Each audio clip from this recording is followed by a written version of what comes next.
2013 में एक मूवी निकली थी जिसका नाम था द कंज्यूरिंग। ये मूवी बाकी मूवीज से अलग थी क्योंकि ये असल घटना पे आधारित थी। इस मूवी की सबसे अजीब और सबसे डरावनी कंटेंट थी ये डॉल जिसका नाम था एनाबेला। उस फिल्म में आपको ये गुड़िया ऐसी दिखती होगी पर असल में ये है असली एनाबेला।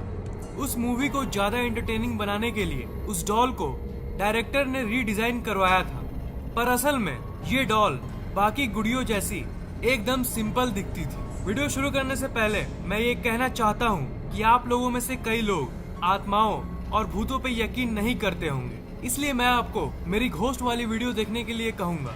इस वीडियो में मैंने भूतों और आत्माओं के बारे में एक साइंटिफिक वे में समझाया है। So let's explore the true story of the Annabelle doll.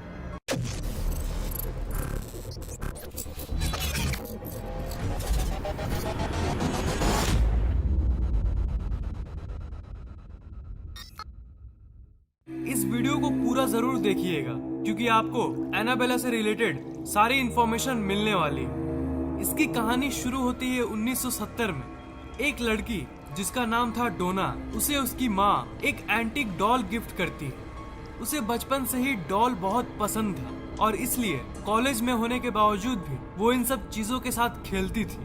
डोना उस समय कॉलेज में थी और वो नर्स की पढ़ाई कर रही थी। उसकी एक रूममेट थी जिसका नाम था एंजी और वो दोनों एक अपार्टमेंट में रहते थे। उस अपार्टमेंट में जब उसकी माँ उसे डॉल गिफ्ट की थी तब डोना ने उसे बड़ी खुशी खुशी एक्सेप्ट कर लिया और उस डॉल को बेड पे रख दिया। थोड़ी देर बाद डोना और उसकी दोस्त एंजी दोनों ने ये नोटिस किया कि वो डॉल खुद ब खुद अपने आप जगह से मूव करने लगी। वो जब घर वापस आती थी उस समय डॉल की पोजीशन बदल जाती थी। जब वो उस डॉल को किसी रूम में रख के कॉलेज से आती थी तब वो देखती थी कि वो डॉल दूसरे रूम में पड़ी हुई है। जैसे जब वो बेड पे उस डॉल को रखती थी तो वापस आने के बाद वो अपने सोफा पे उसे पाती थी। धीरे धीरे ये चीजें और भी बढ़ती गई। कुछ हफ्ते बाद ये घटनाएं थोड़ी ज्यादा ही डरावनी होने लगी। एक शाम वो दोनों दोस्त अपने कॉलेज से आई तो उन्होंने कई पेपर्स को देखा जिसपे लिखा हुआ था help us, help us. Doll की पोजीशन बदलना उन लड़कियों के लिए एक आम बात हो गई थी। एक रात जब वो अपने घर पे आई तो उन्होंने उस डॉल को उसी जगह पर पाया जहां उसे वो छोड़ के गई थी। पर डोना को कुछ अजीब सा महसूस हो रहा था और डोना उस डॉल को ध्यान से देखने लगी तो उसने देखा कि डॉल के ऊपर खून लगा हुआ है। इस ब्लड वाली घटना के बाद वो दोनों लड़कियां पूरी तरह से डर गई। उसके बाद उन्होंने एक पैरानॉर्मल इन्वेस्टिगेटर को अपने घर पे बुलाया उस डॉल की जांच करने के लिए। उस इन्वेस्टिगेटर ने ये कहा कि ये डॉल एक मरी हुई लड़की की आत्मा है जिसका नाम था एनाबेला हिगिंस। उस इन्वेस्टिगेटर ने एनाबेला से बात करने की कोशिश की। एनाबेला की आत्मा ने उसे बताया कि वो उसी जमीन पे पहले रहती थी जिसपे वो अपार्टमेंट बना है, जिसपे ये दोनों दोस्त रहती है। और एनाबेला ने कहा कि उसकी मौत तब हुई थी जब उसकी उम्र सिर्फ 7 साल थी। उसने ये भी कहा कि ये डोना और एंजी के साथ सेफ फील करती थी और उसने उस इन्वेस्टिगेटर के जरिए दोनों रूममेट से ये पूछी कि क्या वो उनके साथ रह सकती है। डोना और एंजी नर्स की पढ़ाई कर रही थी और लोगों का भला करना उनका काम था। उन्हें एनाबेला की कहानी सुन के दुख हुआ और इसलिए एनाबेला को वो अपने साथ रहने की परमिशन दे दी। डोना और एंजी का एक दोस्त था जिसका नाम था लोग और वो भी उनके साथ रहता था दूसरे कमरे में। लोग का कुछ और ही कहना था। उसे वो डॉल शुरू से ही पसंद नहीं था। वो लड़कियां उस डॉल को एक्सेप्ट तो कर ली पर लोग का ये कहना था कि ये डॉल काफी खतरनाक है और इसलिए उन्हें इसे एक्सेप्ट नहीं करना चाहिए। पर डोना ने लोग की बात नहीं मानी क्योंकि उसे उस इन्वेस्टिगेटर की बात सही लग रही थी और उसने तो यही कहा था कि इस डॉल के अंदर एक 7 साल की लड़की की आत्मा है जो किसी को चोट नहीं पहुंचाना चाहती थी बल्कि सिर्फ प्यार चाहती थी। पर डोना को ये नहीं पता था कि उसकी बात जल्द ही गलत साबित होने वाली है। एक रात लो उस अपार्टमेंट में सो रहा था। उसकी नींद आधी रात में अचानक से टूटी। लो ने ये फील किया कि वो अपने शरीर को हिला नहीं पा रहा था और वो बिल्कुल घबरा गया और उसे एक बच्चे की हंसी सुनाई दी। उसने नीचे की तरफ देखा तो उसे एनाबेला डॉल दिखी जो उसी की तरफ आ रही थी। पर वो अपने शरीर को हिला नहीं पा रहा था। एनाबेला लुई के शरीर पे आके रुक गई और उसे देखने लगी। फिर लुई बेहोश हो गया। अगले दिन जब उसे होश आया तो उसने ये देखा कि एनाबेला तो अपने रूम में ही है। वो इस बात को श्योर नहीं कर पा रहा था कि रात को जो उसने एक्सपीरियंस किया था वो एक सपना था या फिर असलियत में कुछ हुआ था।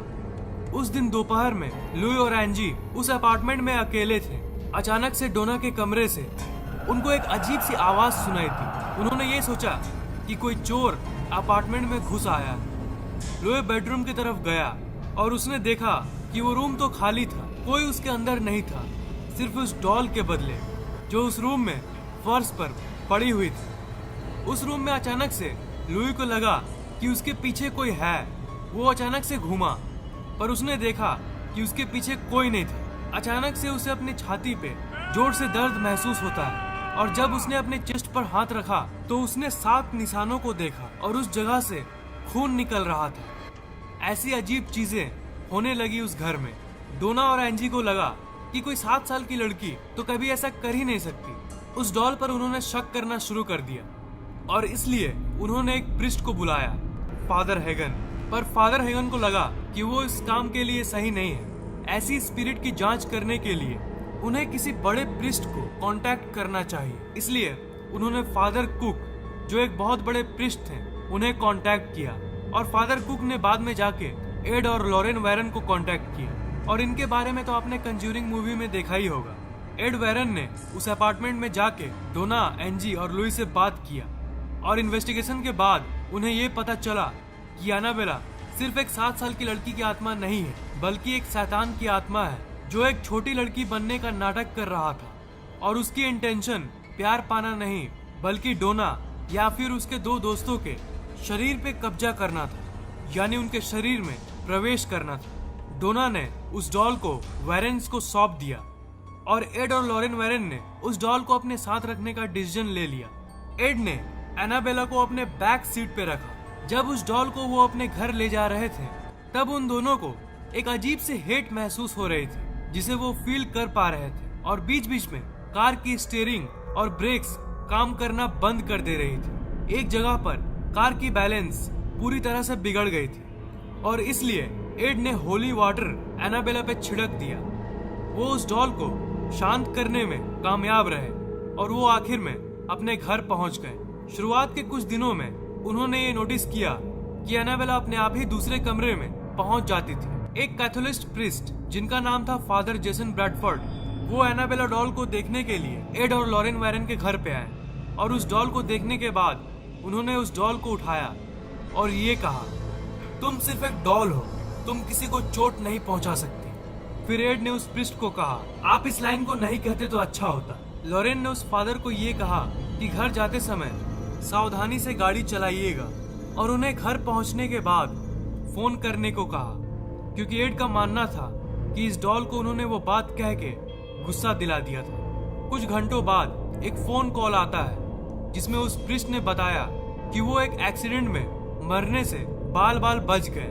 वैरन ने आखिरकार ये तय किया कि एनाबेला के लिए एक स्पेशल वुडन केस बनाया जाएगा और उसे ऑकल्ट म्यूजियम में रखा जाएगा, जहाँ पे वो आज भी रखी हुई है। एनाबेला अब एक वुडन लॉकर में बंद है, पर इसका ये मतलब नहीं कि वो किसी को चोट नहीं पहुंचा सकती।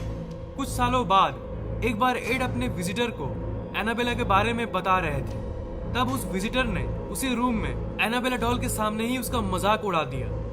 जब वो विजिटर रात में अपने एक क्लोज फ्रेंड के साथ बाइक पे घर जा रहा था तब उसका एक्सीडेंट हो गया, पर उसकी वो दोस्त बच जाती है, पर वो लड़का मर जाता है। उसकी जो दोस्त बचती है उसने ये कहा कि वो एनाबेला के बारे में बात कर रही थी, उसको लेकर मजाक उड़ा रही थी। तभी अचानक से उसने अपना कंट्रोल लॉस्ट कर दिया और वो बाइक एक पेड़ पे जाके टकरा गई। आज भी एनाबेला उसी ऑकल्ट म्यूजियम में पाई जा सकती है। ये दुनिया की सबसे श्रापित डॉल्स में से एक नहीं, बल्कि दुनिया की सबसे श्रापित डॉल है। जैसा कि मैंने कहा कि आज भी एनाबेला उसी ऑकल्ट म्यूजियम में बंद है। तो अगर आपको एक चांस मिले तो क्या आप एनाबेला डॉल को करीब से देखना चाहोगे? इस वीडियो को लाइक, कमेंट और शेयर कीजिए ताकि ये नॉलेज दूसरों तक पहुंच सके। और इस चैनल को सब्सक्राइब करना मत भूलिएगा, क्योंकि मैं ऐसे इंटरेस्टिंग वीडियोस अपलोड करता रहता हूँ। सब्सक्राइब करने के बाद आप सब्सक्राइब बटन के बगल वाले घंटे को जरूर दबाइएगा, ताकि मेरे वीडियोस आप तक सबसे पहले पहुँचे। आप फैक्टेक के ऑफिशियल फेसबुक पेज को लाइक, ट्विटर और गूगल प्लस को फॉलो जरूर कीजिए, ताकि हम लोग आपस में हमेशा कनेक्टेड रहे। लिंक्स मैंने डिस्क्रिप्शन में दे दिया है।